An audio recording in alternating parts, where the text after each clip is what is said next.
Good evening to all. Welcome to my channel success junction, एक कदम सफलता की ओर। देखिए हम यहाँ पर आपके लिए लेकर के आ गए हैं इंग्लिश की क्लास। जी हाँ, ये इंग्लिश की पहली क्लास है और आपका रिस्पांस जैसा रहेगा उस हिसाब से हम अपने क्लास की संख्या बढ़ाते रहेंगे। तो आप एक काम कीजिएगा, ये क्लास अगर आपको अच्छी लगे तो दबा करके शेयर कीजिएगा, हर जगह अपने दोस्तों को बताइएगा कि इंग्लिश भी जो है ना वो भी अब ट्रिक के माध्यम से आपको पढ़ाई जा रही है आपके चैनल सक्सेस जंक्शन पर। तो ये जो स्पेशल क्लास है हम लेकर के आए हैं अपने डिफेंस वॉरियर्स के लिए, यानी कि जो डिफेंस के बच्चे हैं, एसएसआर, नेवी और एयरफोर्स XY ग्रुप की जो तैयारी कर रहे हैं और उनके लिए ये विशेष क्लास है। उसके बाद हम बात करें तो आपका जो व्यापम है, तो व्यापम के एग्जाम के लिए ये विशेष क्लास है। अगर आप डिफेंस की इंग्लिश कवर कर लेते हैं तो व्यापम के एग्जाम्स जो हैं वो आपका अपने आप ही क्लियर हो जाएगा। तो यानी कि जो इंग्लिश है वो डिफेंस में बहुत अच्छे लेवल की इंग्लिश आती है। तो हम आपको सबसे पहले बता दें कि ये जो इंग्लिश की क्लास है उसमें हम सबसे पहले टॉपिक उठाया है इडियम्स एंड फ्रेजेस। जी हाँ, हम आपको बता दें कि हम बहुत जल्दी जो है एग्जाम आने वाले हैं आपके इंडियन एयरफोर्स का और एसएसआर और नेवी का एग्जाम आने वाला है। तो हम सबसे पहले ऐसे प्रश्नों को कवर करेंगे जिनमें हमको बंच में आपको नंबर मिल जाएंगे, यानी कि इकट्ठे नंबर जो है आपको मिल जाएंगे। यानी कि ऐसे टॉपिक को लीजिए जहां से आपको बहुत ज़्यादा प्रश्न आते हैं। तो इडियम्स एंड फ्रेजेस से जो है आपके 3 से 4 प्रश्न हर एग्जाम में देखने को मिलते हैं। तो हम आपको ट्रिक के माध्यम से याद कराएंगे। आपको यहाँ बैठे बैठे जितना हम इडियम्स एंड फ्रेजेस जो है आपको कराएंगे, आपको 10 से 15 मिनट की इस क्लास में अच्छी तरह से वो इडियम्स एंड फ्रेजेज याद हो जाएंगे। हम आपको 500 इडियम एंड फ्रेजेज कराएंगे, तो जिससे क्या होगा कि इससे बाहर एक भी आपका इडियम्स एंड फ्रेजेज नहीं जाने वाला है और ये आपको 500 के 500 इडियम्स एंड फ्रेजेज बिल्कुल याद हो जाएंगे, ये हमारी गारंटी है। ठीक है ना। हम इस तरह इस ट्रिक के माध्यम से याद कराएंगे। जैसे हम अन्य विषय आपके करा रहे हैं, हिंदी करा रहे हैं, तो हिंदी के जो पर्यायवाची हैं, लोकोक्ति मुहावरे हैं, वो सबको याद हो चुके हैं। यानी कि 30 मिनट की क्लास में हमने 100 लोकोक्ति मुहावरे, 100 पर्यायवाची जो हमने याद कराए हैं। तो इसी तरह हम आपके लिए इंग्लिश की ये क्लास लेकर के आ गए हैं। तो बिना समय गंवाए आइए चलते हैं इडियम्स एंड फ्रेजेस की इस क्लास पर। अगर आपका रिस्पांस अच्छा रहता है तो कल से हम इन इडियम्स एंड फ्रेजेस की संख्या बढ़ा देंगे। इसमें 10 इडियम्स एंड फ्रेजेस है और कल से जो है 20 कर देंगे हम।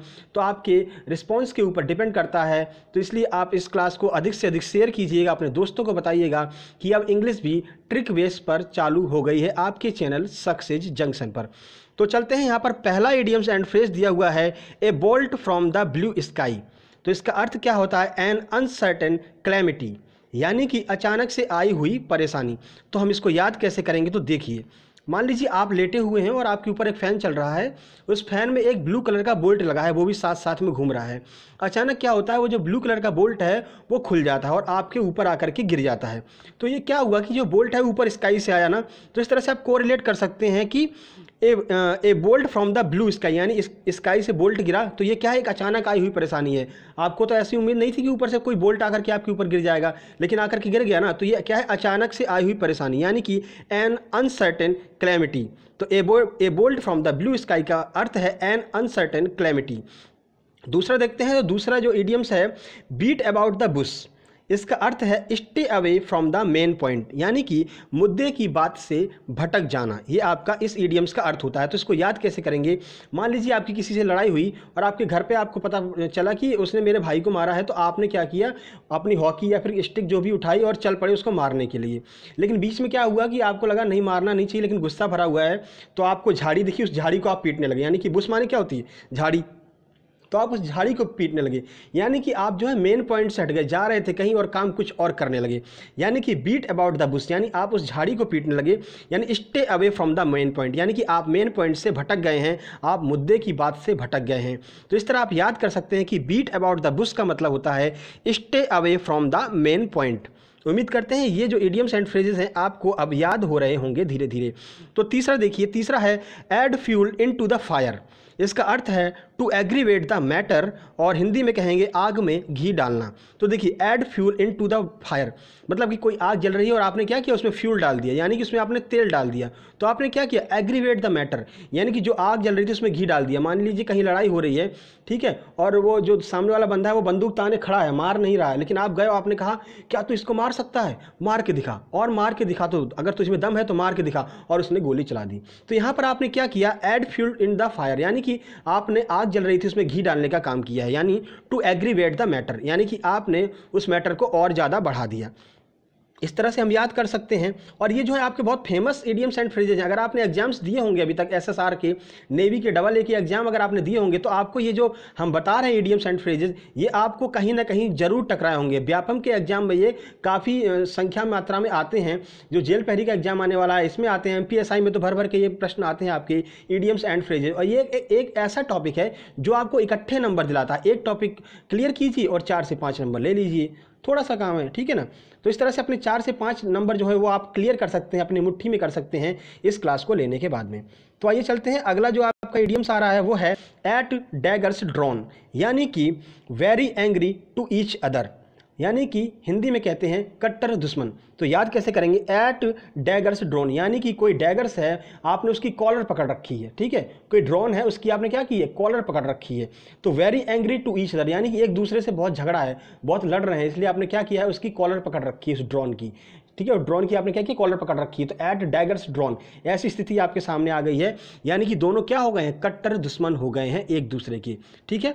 पांचवा आपके सामने आ रहा है कैट्स एंड डॉग्स लाइफ। तो इसका मतलब है क्वेरलसम लाइफ, और हिंदी में कहेंगे अशांत जिंदगी। तो आप देखिए याद कैसे करेंगे, कैट एंड डॉग्स में देखिए हमेशा लड़ाई होती रहती है। अगर कहीं पर कुत्ता अगर बिल्ली को देख लेता है तो उसको दौड़ा लेता है काटने के लिए, ठीक है। तो बिल्ली हमेशा भागती रहती है, कुत्ते और बिल्ली में हमेशा लड़ाई होती रहती है। टॉम एंड जेरी जैसी आप ये कहानी बनी हुई है, यानी कुत्ते बिल्ली में हमेशा लड़ाई होती रहती है। तो उनकी लाइफ कैसी होती है, क्वेरलसम लाइफ होती है, यानी कि अशांत जिंदगी होती है उन दोनों की, ठीक है। तो ऐसा ही जब किसी व्यक्ति के ज़िंदगी में ऐसी स्थिति बन जाए तो उसको कहते हैं कैट्स एंड डॉग्स लाइफ, ठीक है।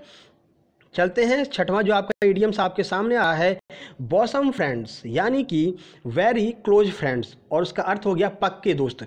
और बॉसम का अर्थ क्या होता है इंग्लिश में, बॉसम माने होता है आपकी हथेली, ठीक है। तो आपकी हथेली दोस्ती कैसे होती है, जब आप किसी से हाथ मिलाते हैं तब आपकी दोस्ती होती है ना। तो ऐसे आप याद रखेंगे कि जो हमारा बॉसम है, यानी कि जो हमारी हथेली है, हम जब किसी सामने वाले के हाथ से अपनी हथेली मिलाएंगे तो हमारी दोस्ती हो जाएगी। और वो दोस्ती कैसी हो जाएगी, पक्की दोस्ती हो जाएगी। तो बॉसम फ्रेंड्स का मतलब है पक्की दोस्ती, यानी कि वेरी क्लोज फ्रेंड्स, ठीक है। उसके बाद चलते हैं, अगला आपका इडियम सामने आ रहा है कॉल इट ए नाइट। इसका अर्थ क्या होता है, क्वेजिंग समथिंग टू एंड, यानी कि किसी चीज़ के ख़त्म होने की वजह। तो आप यहीं से देख सकते हैं कि कॉल एट द नाइट का मतलब है कि अगर जब रात्रि होती है तो क्या आप कोई भी काम कर रहे होते हैं, अंधेरा होने लगता है तो आप उसको ख़त्म करके चले जाते हैं, यानी कि जो रात्रि है वो एक वजह बन गई उस चीज़ को ख़त्म करने की, ठीक है। तो क्वेजिंग समथिंग टू एंड, यानी किसी चीज़ को ख़त्म करने की वजह बन गई क्या, आपकी नाइट, यानी कि रात्रि, गुड नाइट कह करके आप चले जाते हैं। तो कॉल इट ए नाइट का अर्थ है कॉजिंग समथिंग टू एंड, किसी भी चीज़ के ख़त्म होने की वजह, ठीक है। आठवां देखते हैं, आठवां आपके सामने आ रहा है इडियम्स डार्क हॉर्सेस, यानी कि अंधेरे में कोई चीज़ जैसी होती है तो डार्क हॉर्सेज है, उसका अर्थ है वन हु विंस अनएक्सपेक्टेडली, यानी कि छुपा रुस्तम कह सकते हैं आप, यानी कि कोई ऐसी चीज़ जिससे आप उम्मीद नहीं लगाए हों और वही चीज़ जीत जाए। जैसे मान लीजिए कि घोड़ों की रेस हो रही है, ठीक है, उसमें एक काला घोड़ा है, डार्क हॉर्सेस, काला घोड़ा है, लेकिन आपको लग रहा है कि ये जीतेगा नहीं, मतलब लोगों को ऐसा लग रहा है जीतेगा नहीं, किसी ने उस पर दांव नहीं लगाया, लेकिन क्या हुआ, उसने क्या है, वो जीत गया, बड़ी आसानी से जीत गया। तो आपको लगा यार ये तो छुपा रुस्तम निकला ये घोड़ा, तो आप कैसे कह सकते हैं, यानी कि डार्क हॉर्सेज, वो जो काला घोड़ा था वो तो छुपा रुस्तम निकला। जिस तरह से आप कह सकते हैं कि जो डार्क हॉर्सेज है उसका मतलब होता है छुपा रुस्तम, यानी कि वन हु विंस अनएक्सपेक्टेडली, ठीक है। तो चलते हैं, नौवां जो आपका इडियम्स आपके सामने आ रहा है तो वो है क्राई वोल्फ। क्राई वोल्फ का मतलब क्या होता है, वोल्फ का अर्थ होता है भेड़िया। तो क्राई वोल्फ का हम कैसे अर्थ निकालेंगे, आइए देखते हैं। क्राई वोल्फ का अर्थ होता है टू गिव फॉल्स अलार्म, यानी कि गलत सूचना देना। तो आपने कभी भी जो हॉरर मूवीज़ होती हैं उसमें देखते हैं ना कि भेड़िया चिल्लाता रहता है, मतलब एक हॉरर टाइप का सीन बनाने के लिए भेड़िए की आवाज़ वहाँ पर सुनाई जाती है। तो क्या होता है कि क्राई वोल्फ का अर्थ होता है टू गिव फॉल्स अलार्म, यानी कि गलत सूचना देना है कि कुछ गलत होने वाला है, ऐसा वो अलार्म देता है। यानी कि भेड़िए की जो आवाज़ है उसको गलत माना जाता है, अशुभ माना जाता है भेड़िए की आवाज़ को। तो वहाँ से आप याद कर सकते हैं क्राई वोल्फ, यानी कि भेड़िए के चिल्लाने की आवाज़ को क्या कहते हैं, टू गिव फॉल्स अलार्म, यानी कि गलत सूचना देना, ठीक है। 10वां इडियम्स आपके सामने आ रहा है एडम्स एल, जिसका अर्थ होता है प्योर वाटर, यानी कि शुद्ध जल। तो हम याद कैसे करेंगे? एडम्स एल का अर्थ है प्योर वाटर। तो देखिए भारत और श्रीलंका के बीच में जो पुल बना हुआ है, जो अभी खोज हुई है, उसकी खोज किसने की थी? एडम्स ने की थी उसकी खोज। उसको एडम्स ब्रिज भी कहते हैं। अगर आपने ज्योग्राफी थोड़ा पढ़ी हो तो जो है, वैसे तो उसको पुराणों से अगर आप उसका अर्थ लगाएं तो भगवान राम ने जो है उस पुल को बनाया था, ऐसा माना जाता है। और भारत और श्रीलंका के बीच में जो समुद्र पड़ता है उसके अंदर वो पुल पाया गया है। लेकिन उसकी खोज किसने की थी? एडम्स नाम के एक वैज्ञानिक ने उसकी खोज की थी। तो वहाँ से क्या बन गया? एडम्स। तो देखिए वहाँ जो समुद्र का पानी है, क्योंकि उसमें भगवान राम ने अपने चरण रखे थे, वो क्या हो गया? पवित्र हो गया। तो एडम्स एल का अर्थ है प्योर वाटर, यानी कि शुद्ध जल, जो पीने योग्य जल है वो एडम्स एल हो गया। यानी जहाँ पर एडम्स ब्रिज है वहाँ का पानी कैसा है? शुद्ध है, पीने योग्य पानी है। तो इस तरह से हम याद कर सकते हैं। तो ये हमने आपको 10 ईडियम्स एंड फ्रेजेस कराए हैं।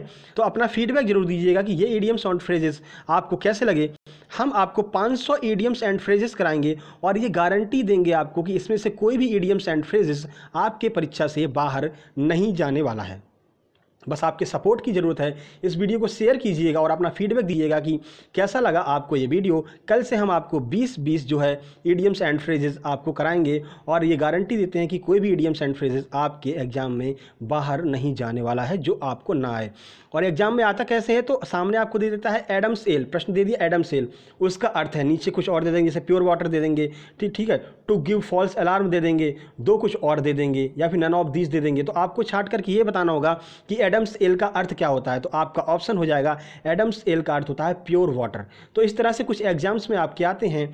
तो ये आपके थे इडियम्स एंड फ्रेजेस। ये क्लास कैसी रही? अपना फीडबैक जरूर दीजिएगा, कमेंट जरूर कीजिएगा और लोगों को बताइएगा, अधिक से अधिक लोगों को जोड़िए कि इंग्लिश की क्लास भी अब सक्सेस जंक्शन पर स्टार्ट हो चुकी है। तो हम पहले आपको ऐसे टॉपिक कवर कराएंगे जहाँ से आपको बंच में क्वेश्चन मिलेंगे, यानी कि इकट्ठे नंबर मिलेंगे, 2 से 3 नंबर, 4 से 5 नंबर।